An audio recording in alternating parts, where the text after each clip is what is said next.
Hello students, आज के इस क्लास में हम लोग देखने वाले हैं डायरेक्शनल डेरिवेटिव्स। और मेरे को अगर कहेगा क्वेश्चन भी हो सकता है कि ये भी आ सकता है कि define directional derivatives and find an expression for different function. और ये भी हो सकता है कि डायरेक्शनल डेरिवेटिव्स को डिफाइन कीजिए और ग्रेडियंट ऑफ स्केलर फंक्शन को ये कीजिए। ठीक है, ऐसा भी हो सकता है कि directional derivatives and gradient of a scalar function इसको एक्सप्रेस कीजिए। तो देखिए, इसको एक्सप्रेस करने के लिए चलिए हम लोग पहले कुछ एग्जांपल्स को देखते हैं, मीन्स कुछ प्रैक्टिकल एग्जांपल लेते हैं। और प्रैक्टिकल एग्जांपल लेने के बाद हम लोग जो है अच्छे से इस टॉपिक को हम लोग समझेंगे, है ना। इस टॉपिक को अच्छे से समझेंगे कि क्या डायरेक्शनल डेरिवेटिव्स और क्या स्केलर फंक्शन होगा, ग्रेडियंट स्केलर फंक्शन क्या होगा इस डायरेक्शनल डेरिवेटिव्स का। तो देखिए क्या है, सपोज करते हैं मैंने एक पहाड़ लिया। देखिए यहाँ पर आप सभी को दिख रहा होगा कि हम लोगों ने एक पहाड़ लिया है ना, पहाड़ लिया, दिख रहा होगा। तो लेट करते हैं क्या कि ये जो पहाड़ का जो ग्राउंड सरफेस है वो हमारा एक्स वाई प्लेन होगा। और जो पहाड़ का सरफेस का जो हम लोग प्लॉट करेंगे कि पहाड़ का सरफेस में हम लोग यहाँ पर क्या करेंगे, प्लॉट करेंगे एक्स वाई फंक्शन को, जो किसी एक पॉइंट पर डायरेक्शन, मतलब कि एक्स वाई पॉइंट एक्स, देखो किसी एक पॉइंट पर क्या होगा, डायरेक्शन पर मूव करेगा, है ना। एक इस पॉइंट पे देखो, किसी जब आप पहाड़ पे चढ़ते हो तो कोई एक पॉइंट से आप लोग ये देखते हो कि किधर से चढ़ने में, किधर से पहाड़ ज़्यादा ऊंचा दिख रहा है, इधर से या इधर से। तो ऊंचा किधर से दिखता है आप लोगों को, डायरेक्ट स्ट्रेट, है ना, वो ऊंचा दिखता है ना, अधिकतर स्लोप होता है।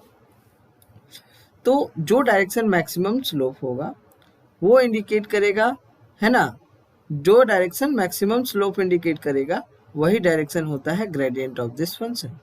देखिए यहाँ पर हमारा ये जो मैक्सिमम स्लोप को इंडिकेट कर रहा है ना, यहाँ से मेरे को पहाड़ का जो है मैक्सिमम स्लोप पता चल रहा है, तो ये हमारा क्या होगा, ग्रेडियंट होगा इस फंक्शन का। क्या होगा, ग्रेडियंट होगा इस फंक्शन का। और तो इसे समझने के लिए हम लोगों को डायरेक्शनल डेरिवेटिव समझना होगा। स्केलर फंक्शन का डायरेक्ट ग्रेडियंट जो हम लोगों को समझना है, तो उससे पहले हम लोगों को डायरेक्शनल डेरिवेटिव समझना होगा।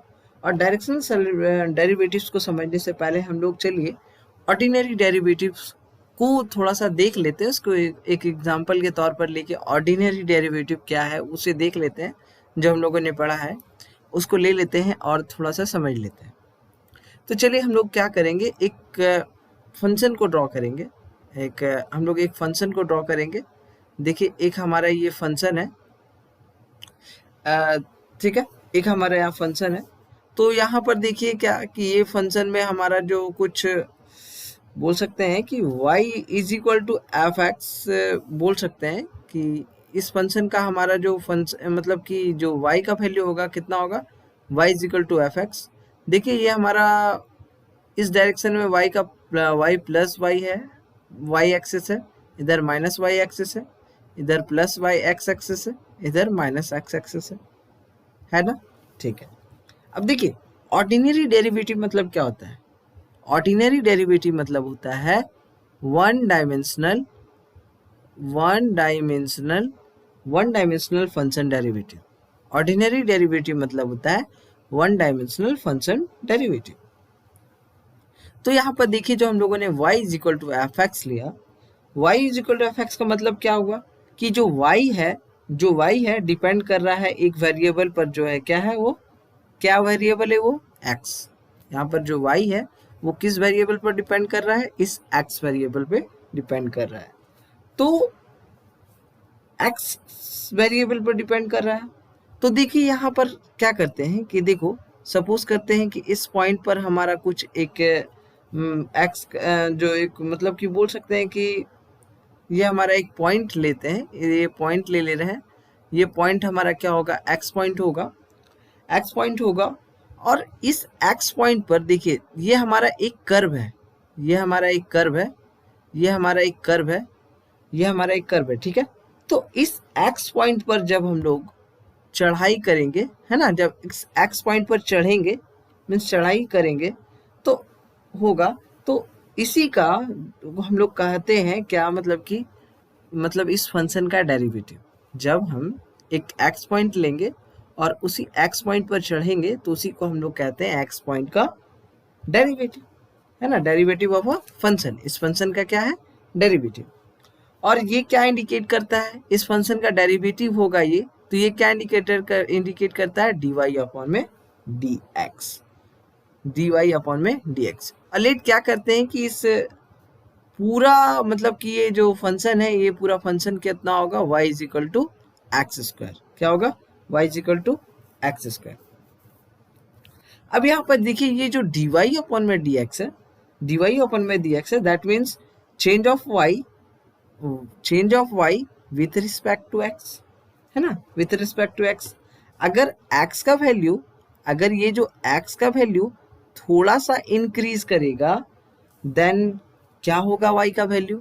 अगर ये x का वैल्यू यहाँ पर, ये सपोज करो एक मेरा ये x पॉइंट है और ये कुछ दूर मतलब सपोज करो कि थोड़ा इंक्रीज करके इस पॉइंट पर आ गया, तो y का वैल्यू क्या होगा, है ना, तो y का भी वैल्यू इंक्रीज करेगा, है ना। अगर x का वैल्यू इंक्रीज करेगा तो y का भी वैल्यू इंक्रीज करेगा। आइए देखते हैं, ठीक है, क्लियर है। तो यहाँ पर हमारा देखो y जो हम लोगों ने यहाँ पर देखा था कि y is equal to f of x, x में चेंज क्या हो रहा है, y x चेंज होगा तो y भी चेंज होगा, x में अगर चेंज होगा तो y में भी चेंज होगा, है कि नहीं, क्लियर है। अब देखो एकदम सिंपल सा कॉन्सेप्ट है, कुछ टेंशन लेने वाली बात नहीं है। तो ऑर्डिनरी डेरिवेटिव हम लोगों ने क्या समझा कि ऑर्डिनरी डेरिवेटिव क्या है, वन डायमेंशनल फंक्शन का डेरिवेटिव है। Ordinary derivative one dimensional function का डेरिवेटिव है, क्लियर है। चलिए अब हम लोग थोड़ा आगे चलते हैं कि हम लोगों ने एक ऑर्डिनरी डेरिवेटिव लिया, उसको अच्छे से समझा। अब देखिए हमने कहा कि x का वैल्यू, ये जो x का वैल्यू है थोड़ा सा इंक्रीज करेगा, थोड़ा सा इंक्रीज करेगा तो x कितना हो जाएगा, x प्लस एच, इस पॉइंट पर आ जाएगा तो हमारा x का वैल्यू कितना हो जाएगा, x प्लस एच। जहां पर हमारा h टेंस टू 0 होगा, दैट मीन्स ये बहुत छोटा होगा, है ना, बहुत छोटा है ना, दैट मीन्स ये h क्या है हमारा, बहुत छोटा है, क्लियर है। तो अब यहाँ पर y पॉइंट के लिए जो वैल्यू कुछ क्या होगा, देखो y पॉइंट के लिए जो वैल्यू होगा कुछ इतना होगा, है ना, y पॉइंट के लिए जो वैल्यू होगा कुछ इतना होगा। तो x में थोड़ा इंक्रीमेंट किया तो y में भी कितना इंक्रीमेंट किया, देखो यहाँ समझो कॉन्सेप्ट को, ये x में थोड़ा इंक्रीमेंट किया तो y में देखो इतना इंक्रीमेंट किया ना, इतना इंक्रीमेंट किया ना। देखो ये हमारा जो x प्लस एच पॉइंट है तो उसका जो वैल्यू है कुछ यहाँ इस पॉइंट पर है, तो जब हमारा इस x पॉइंट से इंक्रीमेंट किया तो हमारा कुछ y पॉइंट भी हमारा इंक्रीमेंट किया कि नहीं किया, इंक्रीमेंट किया हुआ। ये होता है derivative of y with respect to x। क्या हुआ, ये क्या हुआ, मतलब कि जब x में इंक्रीमेंट किया तो y भी इंक्रीमेंट किया, that means this is the derivative of y with respect to x। Okay, तो this is the derivative of y with respect to x, clear है। अब सपोज करो कि ये जो थोड़ा जो इंक्रीमेंट किया x में, तो उसको हम लोग लेट करते हैं dx, क्या करते हैं dx, और हमारा जो यहाँ पर y में जो इंक्रीमेंट किया उसको हम लोग क्या ले लेते हैं, dy, क्या करते हैं dy। और ये जो हमारा x में जो इंक्रीमेंट किया, ये जो फर्स्ट जो x पॉइंट था हमारा, इसका जो लेंथ होगा L1 मान लेते हैं, और ये जो सेकेंड में जो ये जो इंक्रीमेंट करने के बाद जो x का जो लेंथ होगा क्या होगा, कुछ L2 मान लेते हैं, ठीक है, इसका लेंथ को हम लोग क्या मान लेते हैं, L2 मान लेते हैं। तो L2 कितना होगा, तो function of x plus H, L2 क्या है हमारा, function of x plus H. तो जब y फंक्शन का x और ये x स्क्वायर का फंक्शन, देखिए आप लोग को क्लियर समझाते हैं एकदम कॉन्सेप्ट के साथ, देखिए तो ये हमारा क्या होगा, तो हम अगर इसका हम निकाले rate of change of y with respect to x, तो हमारा क्या होगा, dy अपॉन में dx, हम लोगों ने पढ़ा था dy अपॉन में dx। अब देखो चेंज इन लेंथ, तो L2 माइनस L1, देखो ये हमारा L2, ये हमारा L1, ठीक है। अब देखो चेंज इन, यहाँ पर x में जो इंक्रीमेंट हो रहा है ना, तो यहाँ पर देखो पहले क्या था, पहले x था और उसमें कितना इंक्रीमेंट किया, x प्लस एच, तो x plus h minus x, x plus h minus x, यहाँ पर प्लस एक्स और यहाँ पर माइनस एक्स कट गया। तो यहाँ पर देखो मैंने देखा था, दिया था एस टेंस टू जीरो, क्या दिया था हमने, s tends to zero, s tends to zero. तो that means limit s tends to zero f of x plus h, f of x plus h minus f of x, f of x plus h minus f of x, ठीक है, upon में H. क्यों? क्योंकि ये जो L2 है हमारा, ये किसका फंक्शन है, x प्लस एच का, और जो L1 है, L1 है ये हमारा किसका फंक्शन है, x का फंक्शन है। किसका फंक्शन है, x का फंक्शन है। तो जब y फंक्शन है x का और ये x स्क्वायर का फंक्शन है, ठीक है, जब y मेरा किसका फंक्शन है, x का, और y हमारा किसका फंक्शन है, x स्क्वायर का, तो हमारा कुछ होगा dy अपॉन में dx is equal to limit, यहाँ पर f of x plus h की जगह हम लोग लिखेंगे x प्लस एच का स्क्वायर, क्योंकि यहाँ x स्क्वायर था, तो x प्लस एच का square minus f of x की जगह हमारा x स्क्वायर अपॉन में h। तो x प्लस एच का होली स्क्वायर कुछ होता है x square plus h square plus 2xh minus x square upon में h, minus x square upon में h। तो ये हमारा x और ये हमारा x कुछ कट जाएगा, है ना, ये हमारा x कुछ, ये हमारा x जो है कट जाएगा। क्लियर है? तो देखो क्या होगा कि ये जब x और ये हमारा x कट जाएगा, और यहाँ मेरे को पता है x h जो है बहुत बहुत छोटा है, दैट मीन्स ये नेग्लेक्ट हो जाएगा, इसको मैं नेग्लेजिबल हो जाएगा, इसको मैं नेग्लेक्ट कर दूंगा। तो हमारा कुछ होगा limit s tends to zero 2xh upon में h। अब यहाँ से भी h और h कट गया, दैट मीन्स हमारा क्या आया, 2x आया। क्या आया, 2x आया। क्लियर है? क्लियर है? अब देखिए, देखिए कॉन्सेप्ट को समझना है, एकदम सभी को अच्छे से समझना है कॉन्सेप्ट को।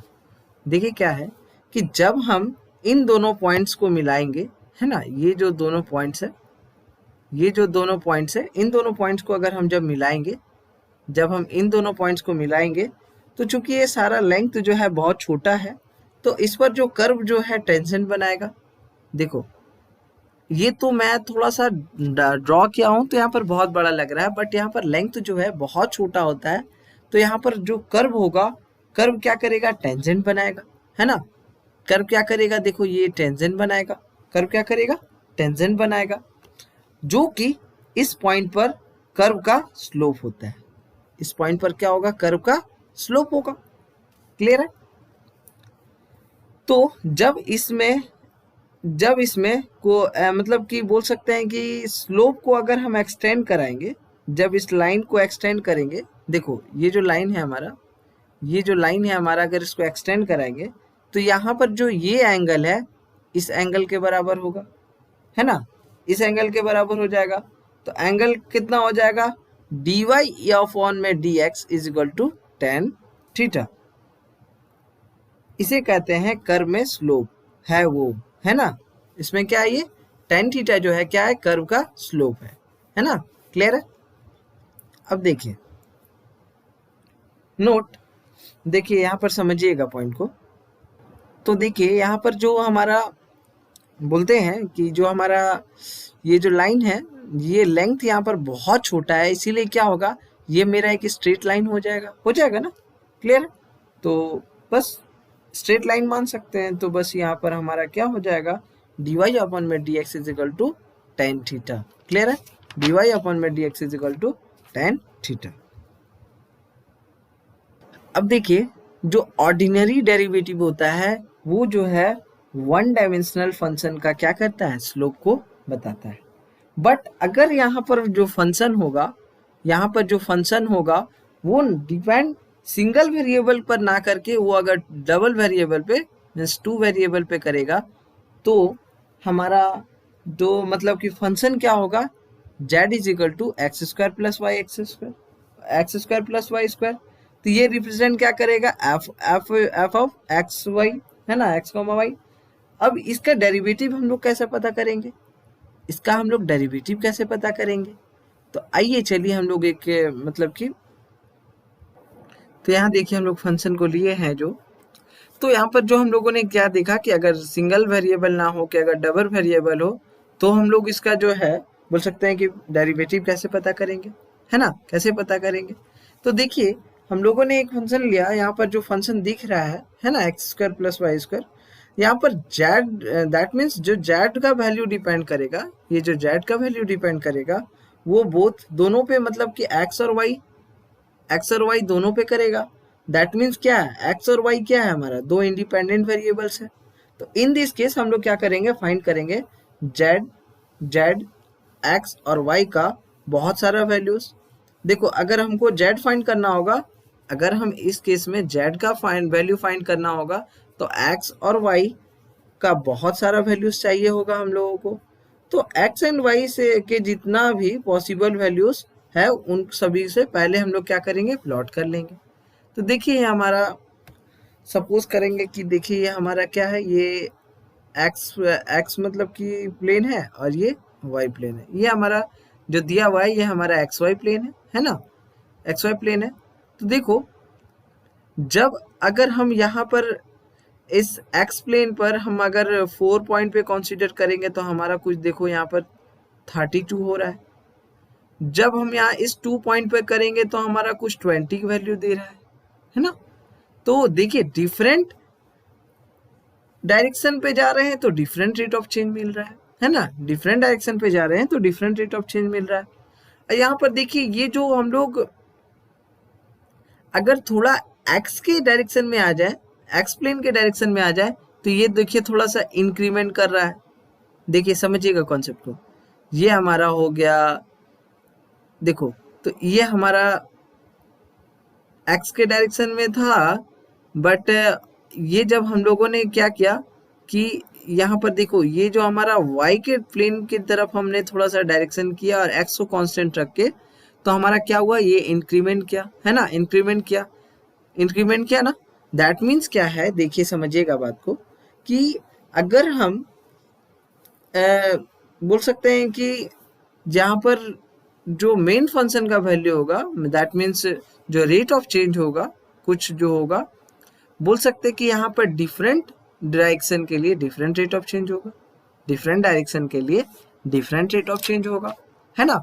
तो यहाँ पर हम लोग चलिए एज्यूम करते हैं, हम लोग लेते हैं क्या कि डी फाई अपॉन में D S, that is S हमारा एक सर्टेन डायरेक्शन है। तो अगर हम एक्स के डायरेक्शन को मतलब कि कांस्टेंट, मतलब बोल सकते हैं कि एक्स के डायरेक्शन को अगर हम लेट कर ले, मतलब उसको कांस्टेंट रख के वाई की तरफ अगर मूव करें, है ना, अगर एक्स की तरफ हम लोग बोल सकते हैं कांस्टेंट रख के वाई की तरफ मूव करें तो हमारा कुछ होगा, और अगर हम y की तरफ कांस्टेंट रख के x की तरफ मूव करें तो हमारा क्या होगा कि ये होगा कुछ हमारा पार्शियल, मतलब कि डी फाई अपॉन में डी एस, है ना, डी फाई अपॉन में d x into d x upon में डी एस। तो partial derivative of phi upon में partial derivative of s is equal to partial derivative upon में partial derivative upon में x. तो मैंने यहाँ क्या किया कि y को मैंने कांस्टेंट ले लिया, ये जो y प्लेन है इसको मैंने कांस्टेंट लिया और x के डायरेक्शन में मैं मूव कर रहा हूँ। किस डायरेक्शन में मूव कर रहा हूँ, x के डायरेक्शन में। तो यहाँ पर जो डी फाई अपॉन में डी एक्स है वो क्या है, change in phi with respect to x, है ना, और y हमारा क्या है यहाँ पर कांस्टेंट है, ठीक है। और ये डी एक्स अपॉन में D s means partial derivative of x upon में पार्शियल डेरिवेटिव ऑफ एस हमारा क्या है, एक सर्टेन डायरेक्शन है, तो change in x with respect to s है, ठीक है। dx अपॉन में s, ये हम dx अपॉन में ds क्या है हमारा, change in x with respect to s है, क्लियर है। तो जब हमने ये क्या किया कि जब y को कांस्टेंट लिया तो हमारा आया डी फाई अपॉन में d x into d x upon में डी एस, और जब मैंने x को कांस्टेंट लेके y की तरफ मूव किया तो हमारा आया डी फाई अपॉन में d y into d Y upon में डी एस, ठीक है। अगर मैं इसका 3 डायमेंशनल निकालूं तो हमारा क्या हो जाएगा कि डी फाई अपॉन में d x into d x upon में D s plus d phi upon में d y into d Y upon में D S, D phi upon में d z into d Z upon में D s. But मेरे को तो अभी 2 dimensional लेके चलना है ना। तो देखिए क्या है, क्लियर है। तो चलिए हम लोग टू डायमेंशनल में जब इसका यूनिट वेक्टर निकालेंगे, दैट मीन्स जब हम इसका यूनिट वेक्टर निकालेंगे, ठीक है ना, देखिए यहाँ पर जब हम इसका टू डायमेंशनल पे यूनिट वेक्टर निकालेंगे तो कुछ देखिए ये हमारा क्या होगा, ये हमारा पॉइंट जो होगा, ये हमारा सपोज करते हैं कि एक फंक्शन लेते हैं, देखिएगा ये एक फंक्शन लेते हैं, देखिए कितना अच्छे से कॉन्सेप्ट समझिएगा कि एक फंक्शन लिया मैंने, कुछ ये एक्स एक्सिस पे है, ये हमारा वाई एक्सिस पे है। सपोज करें कि एक पॉइंट है, इसका जो वैल्यू है एक्स नोट है, कॉमा वाई नोट है, ठीक है, और ये कुछ दूर कुछ आगे तक हम लोग मूव करेंगे और यहाँ का कुछ जो फंक्शन होगा हमारा एक्स कॉमा वाई कुछ फंक्शन होगा, एक्स कॉमा कुछ वाई फंक्शन होगा। तो इसका अगर यूनिट वेक्टर निकालें आई कैप डायरेक्शन में, दैट मीन्स इस डायरेक्शन में, तो हमारा क्या होगा, आई कैप होगा। दो डायरेक्शन निकाल रहे हैं ना, टू डायमेंशनल पता कर रहे हैं, ठीक है। और अगर इस डायरेक्शन में निकाले तो हमारा क्या होगा, ये हमारा जेड के जे कैप होगा, क्या होगा, जे कैप होगा। ये हमारा एक यूनिट वेक्टर होगा, है ना, ये हमारा एक यूनिट वेक्टर होगा। क्लियर है, इंक्रीमेंट है ना यूनिट वेक्टर का। तो अब देखिए क्या है कि यहाँ पर जो है आई जो वेक्टर बनाएगा वो क्या बनाएगा, ये जो आई जो वेक्टर बनाएगा वो बनाएगा ए आई वेक्टर, ए आई कैप, ए आई कैप। और जे जो वेक्टर बनाएगा वो बनाएगा बीजे, बीजे कैप, क्या बनाएगा, बीजे कैप। और यहाँ पर जो सी अगर थ्री डायमेंशनल देखा जाए तो सी मतलब कि आई जे के, अगर के जो वेक्टर बनाएगा वो बनाएगा सी के, सी के कैप, सी के कैप। क्लियर है, देखो एकदम बहुत इजी है। तो ये हम लोगों ने लिया था थ्री डायमेंशनल के लिए हम लोगों ने किया था, तो इसका यूनिट वेक्टर।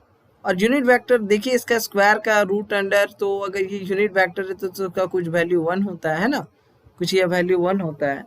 अगर हम टू डायमेंशनल के लिए देखें तो यूनिट मतलब कि बोल सकते हैं कि यूनिट वेक्टर जो u cap is equal to a I cap plus B J cap. अब देखो यहाँ पर a I cap plus B J cap, है ना। अब एक चीज देखना, यहाँ देखना, समझना, एकदम कॉन्सेप्ट को समझना। यहाँ पर बाबू हमारा देखो एक एक एंगल बना रहा है जो है थीटा, क्या बना रहा है, एक एंगल बना रहा है जो है थीटा, है ना। थीटा हमारा क्या है, यूनिट वेक्टर है, क्या है हमारा, थीटा हमारा यूनिट वेक्टर है। समझना, कॉन्सेप्ट को समझना, एकदम बहुत अच्छे से समझाएंगे। तो देखिए यहाँ पर हम अगर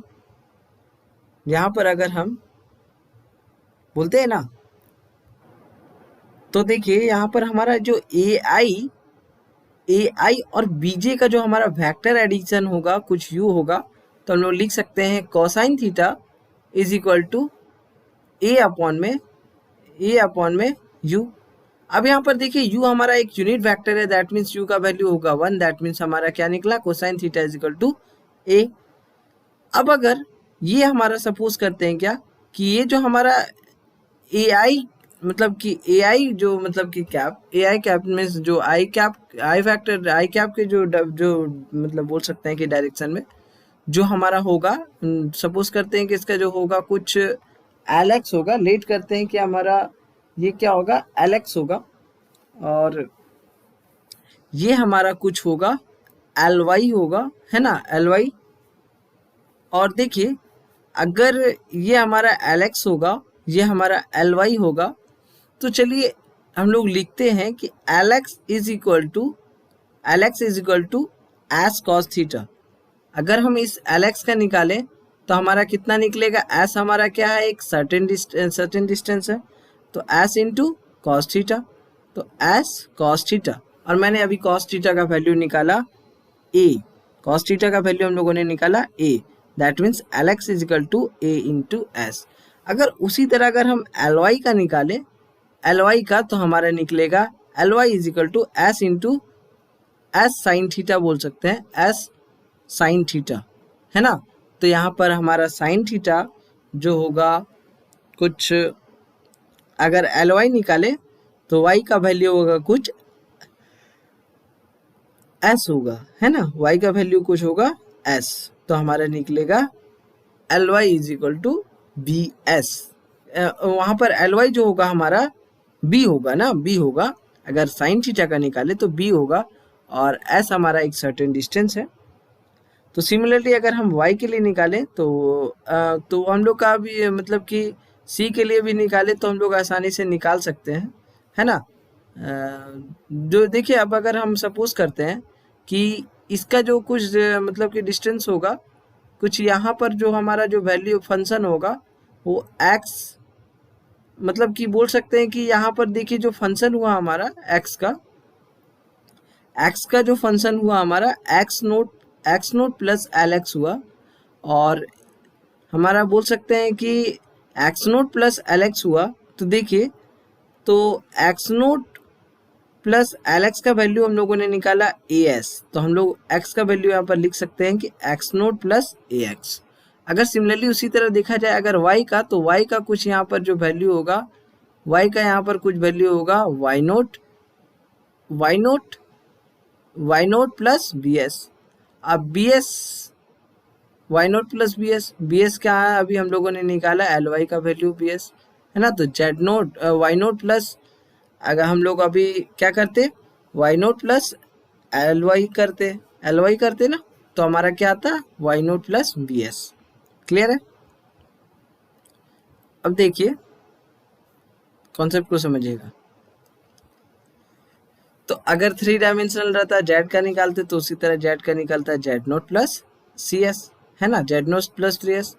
अगर ये तीनों फंक्शन का डेरिवेटिव करते हैं, डेरिवेटिव तीनों फंक्शन का करते हैं, एक्स हमारा क्या है, एक डिफिनिट कॉन्स्ट, एक्स नोट हमारा क्या है, एक डिफिनिट कांस्टेंट है, तो इसका डेरिवेटिव हुआ डी एक्स अपॉन में डी एस ए, और एस का डी एस अपॉन में डी एस हमारा कुछ 1 होगा, तो हमारा डी एक्स अपॉन में D S is equal to A आया। तो उसी तरह इसका भी डेरिवेटिव करेंगे तो डी वाई अपॉन में D S is equal to B आएगा, इसका भी डेरिवेटिव करेंगे तो डी जेड अपॉन में डी एस हमारा सी आएगा। क्लियर है, हमारा सी आएगा। अब चलो देखो आगे देखते हैं ना। अब यहाँ एकदम अच्छे से समझना कॉन्सेप्ट को। देखिए, अब देखिए यहाँ पर जो हम लोगों ने एक काम करना है, क्या करना है कि अभी जो हम लोगों ने फंक्शन से जो 3 डायमेंशनल का मतलब कि ये जो निकाला था, उसको हम लोगों यहाँ पर लाके पुट कर देंगे। अब देखिए यहाँ पर हम लोगों ने dx अपॉन में ds का वैल्यू हम लोगों ने अभी कुछ देर पहले a निकाला, तो हम लोग वहाँ a लिख देंगे, और dy अपॉन में ds का हम लोगों ने निकाला था b, और dz अपॉन में ds का हम लोगों ने निकाला था c, तो हम लोगों ने वो कर दिया। देखिए जहाँ पर आप सभी यहाँ से अच्छे से समझ सकते हैं कॉन्सेप्ट को कि हम लोगों ने यहाँ पर कैसे किया, है ना, ये कॉन्सेप्ट आप बहुत अच्छे से समझ गए होंगे। अब देखिए डी फाई अपॉन में D S is equal to, अगर हम इसका मैथमेटिकल ऑपरेटर करें, मैथमेटिकल ऑपरेटर, और ये दोनों का डॉट करें, ये दोनों का डॉट करें, तो बोल सकते हैं कि ये दोनों का डॉट करने पर हमारा कुछ, बोल सकते हैं कि डॉट प्रोडक्ट करने पर हमारा कुछ ये आता है। कैसे, हमको पता है i इंटू आई हमारा 1 होता है, बाकी जब i को अगर हम j से करेंगे तो 0 होगा, अगर i को k से करेंगे तो हमारा 0 होगा। तो ये दोनों का डॉट प्रोडक्ट कुछ होगा, मतलब कि आपस में जब मल्टीप्लाई करेंगे, पहले इसको इससे, फिर इसको इससे, फिर इसको इससे, तो हमारा इधर तो 0 आएगा, बट इसके साथ हमारा ये आएगा, तो i इंटू आई हमारा 1 होता है, तो इसका डॉट प्रोडक्ट करने पर हमारा कुछ ये होगा, है ना। तो हम लोग यहाँ पर इसका मैथमेटिकल ऑपरेटर लिख सकते हैं अच्छे से। अब देखो हमारा यहाँ पर एक स्पेशल, बोल सकते हैं क्या कि एक स्पेशल तरीका यहाँ पर लगा सकते हैं, क्या कि ये हमारा मैथमेटिकल ऑपरेटर रहेगा, और फाई हमारा यहाँ पर एक स्केलर फंक्शन है, और A I cap plus B J cap plus C K cap, ठीक है। अब देखो, जब भी हमारा, ध्यान में रखना एकदम कॉन्सेप्ट है ये, कि जब भी हमारा कोई स्केलर फंक्शन, जब भी हमारा कोई स्केलर फंक्शन, देखो ये मैथमेटिकल ऑपरेटर को हम लोग जो है, मैथमेटिकल ऑपरेटर को जब भी अगर हम किसी स्केलर फंक्शन से अगर हम मल्टीप्लाई करेंगे तो हमारा क्या बनता है, ग्रेडियंट बनता है, ठीक है। क्या बनता है, ग्रेडियंट बनता है। तो ये हमारा क्या है, ग्रेडियंट है इस स्केलर फंक्शन का। क्लियर है, जब भी हम लोग किसी मैथमेटिकल ऑपरेटर को मतलब कि मैथमेटिकल ऑपरेटर को स्केलर फंक्शन से करेंगे तो हमारा ग्रेडियंट बनता है। बट हाँ, किसी वेक्टर से कीजिएगा तो वो ग्रेडियंट नहीं बनता। अगर किसी मतलब मैथमेटिकल ऑपरेटर को अगर हम वेक्टर से करेंगे तो वहाँ डाइवर्जेंस बनता है ना, वहाँ डाइवर्जेंस बनता है। तो यहाँ पर हमारा जो डेल है, डेल को हम लोग इसको हम लोग डेल ऑपरेटर भी बोलते हैं, डेल ऑपरेटर भी बोलते हैं। डेल ऑपरेटर बोलो चाहे नेबुला ऑपरेटर बोलो, है ना, इसको डेल ऑपरेटर बोलो चाहे नेबुला ऑपरेटर बोलो। अब देखो अच्छे से समझना, हम लोगों ने क्या किया कि अब देखो हम लोगों ने इसको, ये मैथमेटिकल ऑपरेटर है दैट मीन्स डेल। अब देखो ध्यान से समझना, अभी इसको मैंने क्या किया, एक स्केलर फंक्शन से मल्टीप्लाई किया तो ये हमारा एक ग्रेडियंट बन गया। ग्रेडियंट बन गया है किसका, इस स्केलर फंक्शन का। और हम लोगों ने देखो ऊपर में पढ़ा था कि हमारा यूनिट वेक्टर जो होगा A I cap plus B J cap plus C K cap पे बराबर होगा, तो हम लोगों ने उसके जगह यू कैप लिख दिया। अब देखो समझना कॉन्सेप्ट को, क्या लिख दिया, यू कैप लिख दिया। क्लियर है यहाँ तक आप सभी को? मैं अच्छे से समझ सकता हूँ कि आप सभी को आप बहुत अच्छे से क्लियर होगा, है ना। जब भी किसी यूनिट वेक्टर के साथ ये ग्रेडियंट किसी भी स्केलर फंक्शन का अगर मल्टीप्लाई होता है तो वहाँ मोड बनता है। दैट मीन्स यह मोड ऑफ डेल बोलो नेबुला ऑपरेटर, डेल ऑपरेटर बोलो into gradient of scalar phi, gradient of scalar function, mod gradient of scalar function, फिर उसके बाद cos sine theta, cosine theta. अब देखो यहाँ पर हमारा डी फाई बोल सकते हैं क्या, कॉन्सेप्ट समझना बहुत ईजी है, कोई टेंशन लेने वाली बात नहीं है कि अगर हमारा डी फाई हमारा कब मैक्सिमम होगा, डी फाई हमारा कब मैक्सिमम होगा, डी फाई अपॉन में डी एक्स हमारा कब मैक्सिमम होगा, जब ये फंक्शन मैक्सिमम होगा। और ये फंक्शन मैक्सिमम कब होगा, जब कॉस थीटा मैक्सिमम होगा। और कॉस थीटा मैक्सिमम कब होगा, जब थीटा हमारा 0 होगा, जब थीटा हमारा 0 होगा। क्लियर है? ये फंक्शन कब हमारा इसका मतलब कि बोलेंगे मैक्सिमम होगा, जब थीटा हमारा 0 होगा। और कॉस थीटा का मैक्सिमम वैल्यू कितना होगा, कॉस थीटा का मैक्सिमम वैल्यू होता है 1, that means cos theta is equal to 1। Clear है? Cos theta is equal to 1। तो डी फाई अपॉन में D S, D phi upon में D S is the maximum direction of gradient of scalar function. तो यहाँ पर जो D phi upon में D S था वो हमारा क्या था, मैक्सिमम डायरेक्शन था किसका, ग्रेडियंट ऑफ एक स्केलर फंक्शन का। एंड इट्स मैक्सिमम वैल्यू, और इसका जो मैक्सिमम वैल्यू है वो हमेशा ग्रेडियंट ऑफ स्केलर फंक्शन का मैग्नीट्यूड का हमेशा बराबर होता है। तो हम लोगों ने आज के क्लास में हम लोगों ने ये देखा कि क्या होता है, मतलब कि बोल सकते हैं कि डायरेक्शन, मतलब हम लोग बहुत अच्छे से आज के क्लास को हम लोगों ने देखा ना कि मतलब कि डायरेक्शनल डेरिवेटिव्स और ग्रेडियंट ऑफ स्केलर फंक्शन को हम लोगों ने बहुत अच्छे से कॉन्सेप्ट के साथ समझा। तो जो भी चैनल को सब्सक्राइब नहीं किए हैं, चैनल को सब्सक्राइब जरूर कर लीजिएगा। इसमें आपको लेक्चर सेमेस्टर 1 टू सेमेस्टर 6 और BSc first year to BSc third year तक आप सभी को इस मतलब कि हमारे इस चैनल पे क्लास का लेक्चर मिलेगा।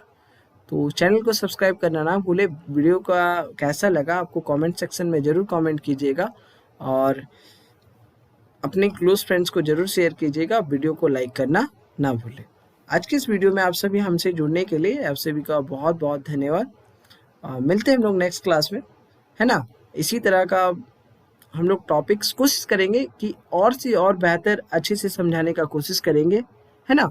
धीरे धीरे मैं चाहता हूँ कि आप सभी को मैं जितना जानता हूँ उतना आप सभी को मैं ये कॉन्सेप्ट को दे सकूँ, ठीक है। तो मिलते हैं हम लोग नेक्स्ट क्लास में। आज के लिए बस इतना ही, धन्यवाद।